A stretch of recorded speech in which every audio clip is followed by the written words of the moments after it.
시편은 그의 장르에 따라 또 여러 가지 이렇게 분류될 수 있는데 크게 네 가지 유형으로 이렇게 분류될 수가 있습니다. 자, 첫 번째로는 이 하나님을 찬양하는 찬양시. 자, 그리고 두 번째로는 고통과 고난과 부르짖음 속에 고백하는 이 탄원시, 탄식시라고도 말을 합니다. 자, 그리고 세 번째로는 오실 예수님을 예표하는 이 메시아시. 자, 그리고 마지막 네 번째로는 이 지혜시가 있습니다. 자, 시편에 이 다양한 이 분류와 장르들이 있는데 특별히 오늘 우리가 살펴보고 싶은 것은 이 지혜시입니다. 이 지혜시는 총 이 시편 1편부터 해서요, 시편 1편, 37편, 39편, 49편, 79편, 105편, 그리고 오늘 본문인 127편까지 아주 산발적으로 성경 전체에 이렇게 배치되어 있으면서 우리에게 놀라운 은혜를 부어주고 있습니다. 우리가 여러분 성경책을 가지고 오신 분들은 아시겠지만 이 시편 127편의 표제어가 어떻게 쓰여져 있습니까? 우리 한번 같이 좀 읽어볼까요? 시편 127편의 표제는 솔로몬의 시, 곧 성전에 올라가는 노래. 여러분, 솔로몬이 누구입니까? 솔로몬은요, 지혜의 왕 중의 왕입니다. 그리고 지혜를 떠오를 때 가장 먼저 우리는 솔로몬을 떠오릅니다. 솔로몬이 가진 이 부귀영화, 그리고 자기가 가진 지혜로 인생을 그렇게 살았던 왕 중에 한 사람이었습니다. 근데 그가 풍요롭고 이 태평성대를 누릴 수 있었던 가장 근본적인 원인은 무엇인지 아십니까? 솔로몬이 하나님께서 주신 그 은혜이지만 솔로몬이요, 인생을 어떻게 살아가야 되는지 하나님께서 주신 그에게 주신 지혜 때문입니다. 결국 여러분, 우리의 인생은요, 두 가지 싸움을 늘 하며 살아가는 것이 인생입니다. 자, 뭐냐 하면 첫 번째로는 세우는 싸움입니다.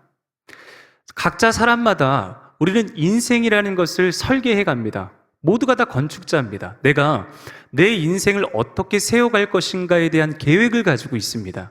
그래서 청년의 때에는 내가 장차 나중에 무언가를 이루며 살아야 되겠다. 자, 그리고 취업을 해서는 자신만의 커리어를 쌓아가며 살아갑니다. 그리고 예수님께서도 우리의 인생을 마치 집을 짓는 것에 비유를 하셨어요. 그래서 너희의 집을 모래 위에 짓지 말고 어디에 지으라고 했습니까? 반석 위에 지으라고 했습니다. 그만큼 인생은 어떻게 인생을 설계해가고 세워가느냐가 굉장히 중요하다고 말씀하고 있는 것입니다. 자, 그리고 두 번째 중요한 것은 뭐냐 하면 우리가 공들여서 그것을 잘 은혜롭게 세웠다면 두 번째로는 지키는 싸움입니다. 아무리 우리가 이것을 계획을 가지고 잘 세웠다 하더라도 그것을 잘 지켜내지 못하면 공든탑도요, 하루아침에 무너지는 법입니다. 그렇기 때문에 우리 인생은 늘 어떻게 세워갈 것인가, 그리고 그 세워간 것을 어떻게 지켜낼 것인가의 싸움입니다. 자, 그렇다면 오늘 이 시편 127편을 통해서 우리에게 말하는 진짜 참된 지혜가 무엇일까요? 오늘 솔로몬은 우리에게 한 가지 이 영적 진리를 가르쳐주고 있습니다. 그건 무엇이냐? 진짜 우리에게 하나님께서 주신 위대한 지혜는 결국 하나님을 전적으로 신뢰하고 의지하는 것이라고 말하고 있습니다. 자, 오늘 본문 말씀 속에서 우리의 인생을 세워가고 지켜가는 것이 얼마나 중요한지를 두 가지를 통해서 한번 살펴보려고 합니다. 우리 첫 번째 한번 따라하겠습니다. 하나님이 세우시는 인생.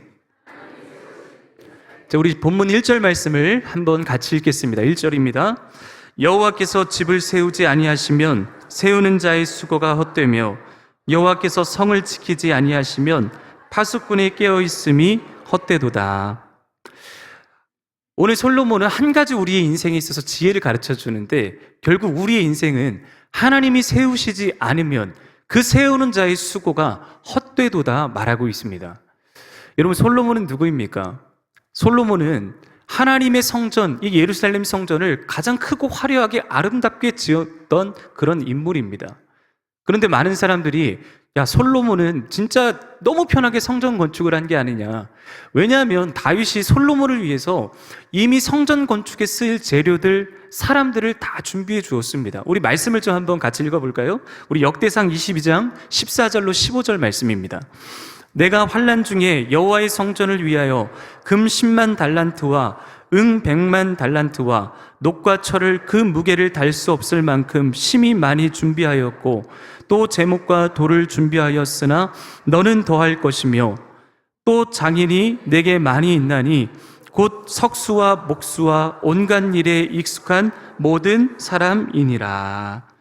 건축에 필요한 모든 준비를 지금 다윗이 다 한 것입니다. 석수와 목수, 금, 은, 모든 달란트들, 장인들, 이것저것 할 거 없이 전부 다 성전 건축을 위해서 모두가 다 준비가 되었습니다. 이제 솔로몬은요, 평안하게 성전 건축을 지으면 됩니다. 잘 세워가기만 하면 됩니다. 자, 그런데 문제는 뭐냐면요, 솔로몬은 자신이 이 성전 건축을 함에 있어서 지금 내가 이것을 잘 세워가야 된다는 것을 알고 있지만 자신이 연약함을 가진 인생이라는 것을 반드시 깨달아요.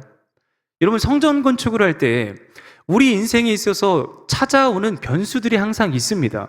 외부로부터 적들이 침략할 수도 있는 것이고, 이 성전 건축을 위해 많은 이 국가의 국고를 열어서 결국 많은 재물이 여기에 투입되면 결국 나라가 힘들어질 것이고, 때로는 가뭄과 기근이 와서 백성들이 먹을 것과 마실 것이 없는 그런 상황이 올 수도 있습니다. 자, 그런데 그런 상황 속에서도 솔로몬은 진짜 우리의 인생을 어떻게 세워가야 될지를 분명하게 알았던 사람이에요. 자, 그 말은 무엇이냐면 내가 통제할 수 있는 영역과 통제할 수 없는 영역이 있다는 것을 솔로몬은 인식했던 사람입니다. 여러분, 가만히 생각을 해보면요, 우리 인생은 내가 주도권을 갖고 핸들링을 하는 것처럼 보여지지만 내가 통제할 수 있는 영역보다 그 반대의 영역이 훨씬 더 많습니다. 성전 건축을 하게 되면 건축에 필요한 모든 제목들, 재료들, 사람들, 이런 것들은 다 준비가 되었어도 결국 솔로몬이 할 수 없는 영역들이 훨씬 더 많다는 거예요. 자, 우리 인생도 마찬가지입니다. 저와 여러분들이 각자의 인생을 설계해가고 계획해가지만 결국 내가 할 수 있는 이 한도 내에서 할 수 있는 것은 지극히 제한적이라는 거예요. 여러분, 그래서 진짜 위대한 지혜는 무엇인 줄 아십니까? 나의 연약함과 한계를 깨닫고 내가 할 수 있는 것과 내가 할 수 없는 일을 분별하는 게 지혜입니다.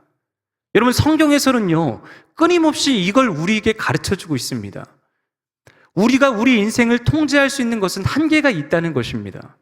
그런데 자꾸 사람은 내가 내 인생의 건축들을 해가면서 내 인생을 막 열심히 잘 그리고 설계를 합니다. 근데 여러분, 살다 보면 우리가 성공할 때도 있고 실패할 때도 있습니다. 많은 사람들은요, 우리가 반드시 성공해야 된다라고만 생각해요. 그러나 여러분, 실패할 때도 있습니다. 자, 그런데 그 실패를 통해서 우리가 한 가지 얻어야 될 교훈은 뭐냐 하면 같은 죄를 반복해서는 안 되는, 같은 실수를 반복해서는 안 된다는 거예요. 실패를 두려워할 게 아니라 우리가 그 다음에 똑같은 실수를 저지르고 실패를 저지르지 않도록 그것을 예방하는 것이 훨씬 더 중요합니다. 가만히 보면 우리 인생의 실패는 어디서부터 시작되는지 아십니까? 결국 하나님이 없는 내가 내 인생을 주도해 가려고 할 때 우리는 실패하고 넘어집니다. 자, 그런데 그렇게 실패하고 넘어졌는데 같은 실패가 계속 되풀이 돼요. 계속. 솔로몬은 시편 127편을 통해 인생을 세워가는 데 있어서 가장 중요한 교훈을 선포하고 있습니다. 하나님께서 우리 인생을 세워가지 않으면 세우는 자의 수고가 헛되다는 것입니다. 여러분, 저는 저와 여러분들이 우리의 헛된 수고를 멈추기를 바랍니다. 하나님 없이 성공하려고 하는 내 인생의 헛된 수고, 그거를 멈춰야 돼요. 우리는 항상 늘 같은 지점에서 반복적으로 실패하고 넘어집니다. 근데 돌이켜보면요, 또 똑같은 데서 넘어져요. 가만히 돌아보니까 하나님이 쏙 빠진 내 인생의 경험권을 주고 있을 때 우리는 자꾸 실패를 경험하게 됩니다. 여러분, 진정한 지혜는 내가 얼마나 많은 좋은 재료를 가지고 있고 그것을 자랑하느냐가 아니라 내 인생의 설계도를 얼마나 그 도면을 하나님께 내어드리고 있느냐. 여러분, 이게 진짜 지혜예요. 저는 저와 여러분들이 우리 인생의 설계 도면을 하나님께 온전히 올려드리는 인생 되시기를 축복합니다. 하나님이 그렇게 우리 인생을 세워가실 때 우리 인생은 어떤 비바람이 불어도 끄떡이 없는 것입니다. 하나님이 주인 되시는 게 중요합니다. 결국 하나님이 우리 인생을 세워가실 때 우리는 말할 수 없는 하나님의 은혜를 누리게 될 줄 믿습니다. 자, 두 번째로는요, 함께 따라하겠습니다. 하나님이 지키시는 인생. 자, 본문 2절 말씀을 우리 함께 같이 읽겠습니다. 너희가 일찍이 일어나고 늦게 누우며 수고의 떡을 먹음이 헛되도다. 그러므로 여호와께서 그의 사랑하시는 자에게는 잠을 주시는도다. 여러분, 이 말씀을요, 원어적 표현으로 좀 해석을 하면 좀 이렇게 해석을 할 수 있습니다. 제가 읽어드리겠습니다. 너희가 스스로의 힘으로 아등바등하며 고통스럽게 염려하지 않아도 된다. 하나님은 당신을 신뢰하여 삶의 통제권을 맡기고 평안히 안식하는 잠드는 자들에게 그들이 스스로 애쓰는 것보다 훨씬 더 완벽하게 그들의 삶을 책임지시고 은혜를 공급하신다. 아멘. 여러분, 정확한 표현은요, 하나님이 사랑하시는 자에게 잠을 주신다. 이게 아니고요. 진짜 정확한 표현은 뭐냐면, 하나님께서 우리 인생에 잠을 허락하실 때 우리를 위해서 복을 주신다는 거예요. 근데 가끔 많은 성도님들이, 목사님 죄송합니다, 설교 시간에 하나님 저를 너무 사랑하셔서 자꾸 잠을 주시는데, 여러분 근데 그렇게 해석하시면 안 된다는 거예요. 자, 뭐냐, 하나님은 우리 인생의 밤중에도 우리를 위해서 복을 주시고 은혜를 주신다는 그런 말씀입니다. 여러분, 혹시 그 한동대학교 초대 명예총장님이셨던 고 김영길 박사님이라고 혹시 아십니까? 자, 그분의 그 부인 되시는 김영애 권사님께서 쓰신 이 갈대상자라는 책이 있습니다. 제가 이 책 처음 나올 때 정말 막 눈물을 흘려가면서 여러 번 이 책을 읽었던 그런 기억이 납니다. 이 한동대 초대 명예총장님이셨던 김영길 박사님이요, 그 학교를 세우고 건립하는 과정에서 너무 힘들고 어려운, 굉장히 수치스럽고 모욕적인 일도 많이 당하셨습니다. 자, 그거를 이제 부인 되시는 그 김영애 권사님이 다 이걸 보신 거예요. 자, 하루는 김영길 박사님이 말할 수 없는 모욕적이고 수치스러운 일을 당하고 그 당하는 일을 이 부인 권사님이 직접 눈으로 보셨습니다. 권사님이 생각했을 때, 야, 이거 큰일이다. 우리 남편이 저런 모욕적인 말을 듣고 어떻게 저걸 견뎌낼 수 있을까? 이 한동대라고 하는 학교를 어떻게 건립해가고 설립해갈 수 있을까? 그런 걱정을 안고 집으로 돌아오셨대요. 자, 그런데 집으로 돌아오신 이제 김영길 박사님 얼굴을 봤는데 남편의 얼굴이 자기가 생각했던 것보다 훨씬 더 온화하고 굉장히 평안을 누리고 있다는 겁니다. 밥을 좀 달라고, 그래서 그 저녁을 이렇게 잘 차려드리니까 굉장히 맛있게 저녁을 자셨다고 합니다. 그거를 이렇게 식사를 다 드시고 이제 잠을 주무시는데, 잠을 주무시는 것도 그냥 자는 게 아니라 굉장히 깊은 이렇게 숙면에 빠지셨다고 해요. 이 부인 권사님이 한편으로는 감사하다, 정말 하나님의 은혜다 생각이 되면서도 또 한편으로는 궁금한 겁니다. 아니, 어떻게 저렇게 남편이 저런 모욕적이고 수치스러운 그 일을 당했는데도 어떻게 저렇게 너무 태연하고 평안하게 잠을 잘 수 있을까? 밥을 먹을 수 있을까? 그래서 그 다음날 일어나자마자 남편에게 물어봤대요. 여보, 어제 어떻게 그렇게 평안하게 밥을 먹고 잠을 잘 수 있었어? 물었더니 그 김영길 박사님이 짧게 딱 한마디 이렇게 대답하셨대요. 뭐라고 대답하셨냐면, 죽었는데 뭐.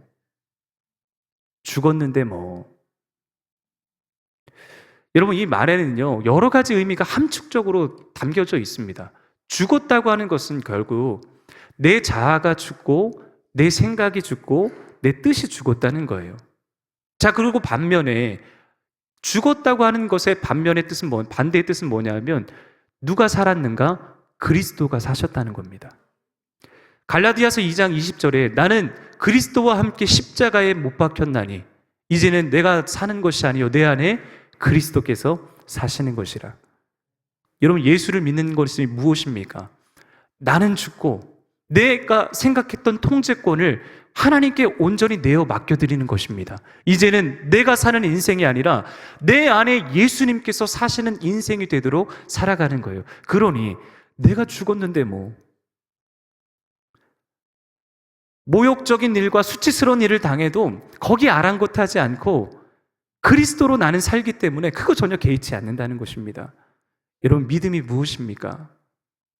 믿음은요, 우리 인생에 있는 이 여러 가지 고난과 염려거리가 있어도 평안하게 밥을 먹고 평안하게 잠을 잘 수 있는 게 믿음입니다.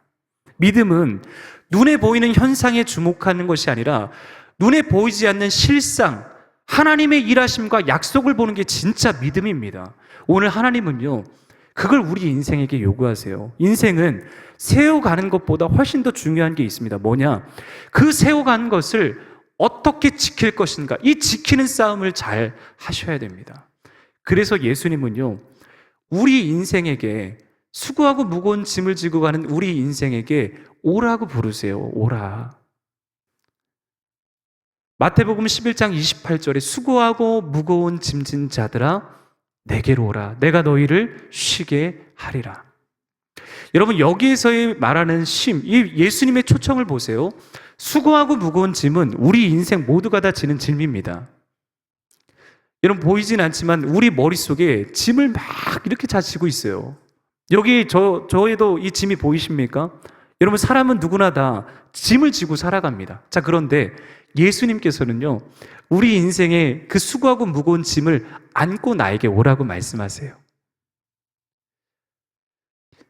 여러분, 여기서 주시는 쉼은 두 가지 쉼이 있습니다. 첫 번째 쉼은 뭐냐면 구원의 쉼이라는 것, 즉 우리 인생에 영원한 생명을 주시는 구원이 있습니다.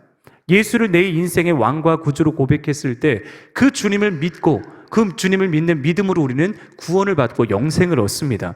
첫 번째 주시는 쉼은 우리 인생의 구원의 쉼을 주십니다. 자, 그런데 이어서 주시는 두 번째 쉼이 있습니다. 뭐냐? 일상에서의 쉼입니다. 일상에서의 쉼. 일상에서의 쉼은 구원으로부터 오는 쉼을 누리는 자만이 누릴 수 있고 얻을 수 있는 쉼입니다. 예수님께서 나를 위해 십자가에 달려 돌아가셨다는 사실을 믿고 믿음으로 고백하고 구원받는 이 사람들이 결국 일상이라는 삶에서 염려하지 않고 걱정하지 않고 삶의 통제권을 하나님께 맡기는 사람만이 누릴 수 있는 복이 이 일상의 쉼입니다. 자, 그런데 많은 그리스도인들이 구원의 복을 누리면서도 일상의 복을 누리지 못하고 있습니다. 왜 그럴까? 곰곰이 이렇게 생각을 해봤는데요. 하나님을 제대로 신뢰하지 못하기 때문에 그렇습니다. 여러분, 하나님을 신뢰한다는 것은 무엇이냐면 우리가 평안히 밥을 먹고 평안히 잠을 자는 겁니다. 자, 그런데 우리가 평안히 밥을 먹고 잠을 자지 못하는 이유는 뭐냐? 여전히 그 염려, 지키는 싸움에서 결국 내가 자꾸 이걸 지키려고 하니까 염려가 되고 걱정이 되고 근심이 되고 이게 쌓이면 잠도 잘 오지를 않습니다. 자, 그런 인생 속에 예수님께서 지금 우리를 오라고 부르시는 이 초청은 어떤 초청이냐면 굉장히 다급한 초청입니다. 자, 지금 이 초청을 사진 그림으로 한번 좀 보시면 좋겠는데요. 자, 그림을 보시면 좀 이해가 빠를 것 같습니다. 여러분, 이 어린아이들이요. 이걸 좀 한번 보시면 좋을 것 같습니다. 자, 사진을 한번 띄워주시죠. 목욕탕에서 한번 다 보셨을 거예요.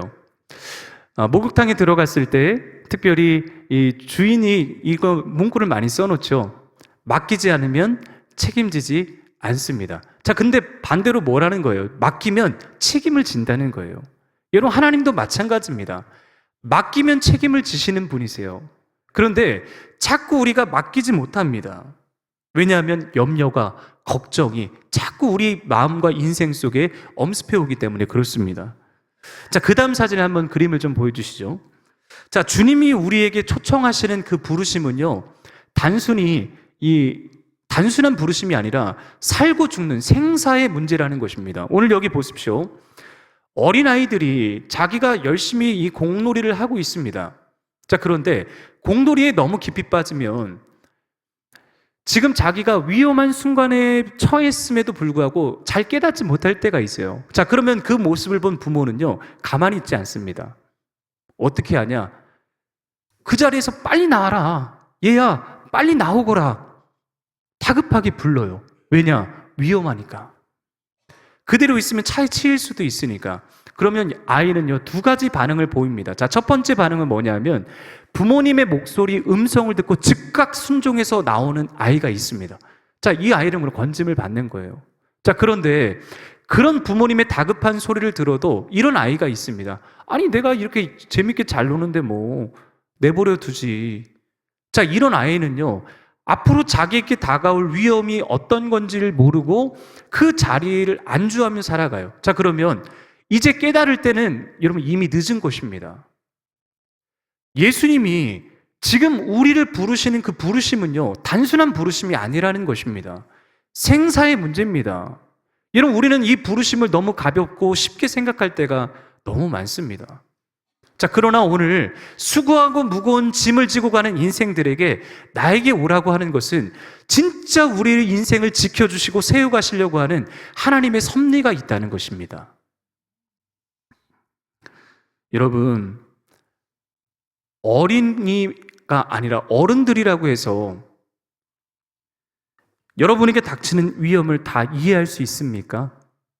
그럴 수 없습니다. 우리는 우리 인생에 닥치는 어려움을 다 이해할 수 없습니다. 그러니 염려를 다 주님께 맡기는 것이 진짜 우리 인생에서 우리의 삶을 잘 지키고 세워가는 그런 싸움을 우리가 할 수 있는 것입니다. 그래서 누가복음 21장 34절에 뭐라고 말씀하냐면, 우리 같이 한번 말씀을 읽겠습니다. 너희는 스스로 조심하라. 그렇지 않으면 방탕함과 술 취함과 생활의 염려로 마음이 둔하여지고 뜻밖의 그날이 덫과 같이 너희에게 임하리라. 여러분, 스스로 조심하지 않으면 여기 보십시오. 생활의 염려로 마음이 둔하여지게 된다. 마음이 둔하여지면요, 이 염려가 우리의 인생의 영적인 무감각함을 계속 가져다 줍니다. 그래서 여러분, 빌립보서 4장 6절 7절에 염려하지 말라고 하는 이유는요, 염려가 우리 인생에 자꾸 영적인 무감각성을 계속 가져다 주기 때문에 염려하게 되면 계속 결국 끝이 없는 거예요. 자, 그래서 이 빌립보서 말씀은 기도하라고 합니다. 기도는 하나님과 나누는 긍정적인 대화예요. 내 인생을 하나님 지켜주십시오, 책임져 주십시오, 이끌어 주십시오라고 하는 위대한 선언입니다. 오늘 그래서 우리 인생을 향해 수고하고 무거운 짐을 지고 가지 말고 나에게 오라고 말씀하시는 것은 굉장히 다급한 부르심입니다. 여러분, 저는 하루 자기 전에 제가 이제 삶을 돌아보는 루틴이 있습니다. 어떤 습관처럼 하는 게 있는데, 잠자리에 들고 나서 그 다음날 일정들, 이제 캘린더를 열어서 내일 있는 일정들을 좀 확인을 합니다. 뭐 이제 새벽 기도가 있으니까 새벽 기도, 뭐 신방, 지금 대신방 기간이니까 신방, 또 해야 될 양육 사역들, 모든 이 과정들을 하나님께 맡기는 기도를 해요. 하나님, 이거 제 지혜로 하지 않게 해주세요. 제 능력으로 하지 않게 해주세요. 여러분, 이렇게 맡기고 기도하면요, 잠을 자는데 얼마나 이렇게 평안한지. 저는 머리만 닿으면 잠을 잡니다. 자, 어떤 분들이 그러시더라고요. 목사님, 젊어서 그런 거예요. 자, 그런데 저는 말씀드리고 싶어요. 젊어서 그런 게 아니라 맡기고 자니까, 염려하지 않으니까, 평안하니까, 하나님이 제가 잠을 자는 동안에도 일을 하시기 때문에 그렇습니다. 여러분, 제가 가장 많이 염려하는 부분이 어디인가 돌아봤을 때 이 설교 준비할 때가 그렇더라고요. 항상 설교 준비를 다 이렇게 하고 나면 원고를 다시 보면 마음에 안 드는 거예요. 그러면 이거 다시 다 지우고 다시 쓰고 막 이걸 여러 번 반복할 때가 있습니다. 그런데 한 번은요, 그런 마음이 드는 거예요. 야, 이거 내가 진짜 믿음이 없구나. 내가 믿으라고 해놓고 하나님 은혜로 이걸 설교를 다 했는데 내가 마음에 들지 않는다고 고치는 것도, 야, 이거 진짜 믿음 없는 행동이구나. 그래서 그냥 이제는 쓰고 맡겨버립니다. 하나님 알아서 해주십시오. 여러분, 믿음이 뭡니까? 믿음은요, 맡기고 평안히 밥을 먹고 잠을 자는 겁니다. 저는 사랑하는 우리 성도님들이 꼭 이 영적인 진리를 반드시 믿으시기를 축복합니다. 잠을 자는 동안에도 하나님은 우리를 위해서 일을 하고 계십니다. 자, 시편 121편 4절 말씀을 우리 한번 같이 읽어보겠습니다. 이스라엘을 지키시는 이는 졸지도 아니하시고 주무시지도 아니하시리로다. 아멘. 여러분, 그 하나님을 신뢰하십시오. 졸지도 아니하시고 주무시지도 아니하시는 하나님께서 우리를 위해서 선한 일을 이루고 계심을 믿습니다. 제가 전에 섬기던 교회에서 그 1일 부흥의 강사로 그 울산의 낮음담교회 목사님인 김관성 목사님을 모시고 부흥회를 이렇게 한 적이 있습니다. 근데 그 목사님 설교 말미에 그런 간증을 좀 해주셨는데, 마침 오늘 제가 설교 준비를 하다가 이 표현이 바로 오늘 이 설교의 결론이구나 해서 같이 좀 나누고 싶은데요. 그 목사님이 이 일산에 있는 행신침례교회에 있을 때 이제 교회 표요를 지으려고 했대요. 그래서 교회 표요를 지으려고 이 부사역자들과 같이 이제 회의를 할 때 부사역자들한테, 자, 내년도 우리 교회 표요를 한번 좀 생각을 같이 좀 해보자. 그런데 조건이 있었답니다. 어떤 조건이냐면, 야, 뻔한 거 하지 말자. 좀 신박한 거 하자. 자, 그래서 그 다음날 다시 이제 부사역자들과 모여서 회의를 했대요. 자, 그래서 그 김관성 목사님이, 야, 우 목사, 너부터 얘기해봐라.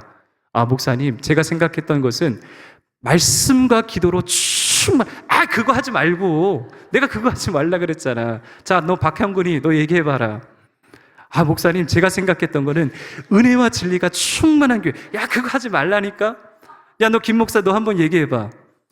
목사님, 감사와 기쁨이, 내가 얘기하겠다고. 야, 저 우 목사, 너 받아 적어라. 근데 그 표현을 어떻게 정했냐면요. 야, 나 가진 거 돈밖에 없어. 그러니 너 사는 거 걱정하지 마. 우 목사, 바로 주보에 넣어! 막 이러셨다는 거예요. 야, 나 가진 거 돈밖에 없어. 너 사는 거 걱정하지 마. 여러분, 그런데 생각해 보니까요. 제가 그 말을 곰곰이 생각해 봤거든요.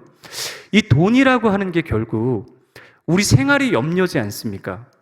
단순히 돈을 이야기하는 게 아니라, 자본주의를 이야기하는 게 아니라, 돈이라고 하는 이 영역을 가만히 보면 우리 믿음의 성도님들이 삶을 살아가면서 인생에서 이 세우고 지키고 염려하는 일상의 문제가 돈이라는 의미에 다 함축적으로 들어가 있는 거예요. 가만히 생각해 보면 그 교회 표어가 너무 신박하고 너무 은혜로운 겁니다. 야, 하나님이 그렇게 말씀하시는 것 같아요. 나 가진 거 돈밖에 없으니까 너 사는 거 걱정하지 마라. 염려하지 마라. 여러분, 그걸 하나님 말씀하시는 거예요. 오늘 이 시편 127편의 결론이 무엇입니까? 우리는 우리의 인생을 세우고 지켜갑니다. 그런데 내가 하지 말라는 거예요. 내가 하려고 하면 반드시 내가 하는 영역에는 통제가 있고 한계가 있지만 하나님이 하시는 영역에는 결국 한계가 없다는 것을 말하는 것입니다. 여러분, 그게 지혜입니다. 하나님을 전적으로 신뢰하고 하나님을 전적으로 의지할 때 비로소 하나님이 우리 인생을 세워가시고 지켜주신다는 그런 약속의 말씀입니다. 사랑하는 성도 여러분, 마지막으로 이거 한번 서로 인사하고 좀 마치면 좋겠습니다. 한번 두 분씩 짝지어 보시겠습니까? 혼자 오신 분들은 혼자 이렇게 고백해 주시면 좋겠습니다. 눈을 한번 바라보시고요. 야, 나 가진 거 돈밖에 없어! 자, 이제 등 한번 두드려 주십시오. 그러니 너 사는 거 걱정하지 마라.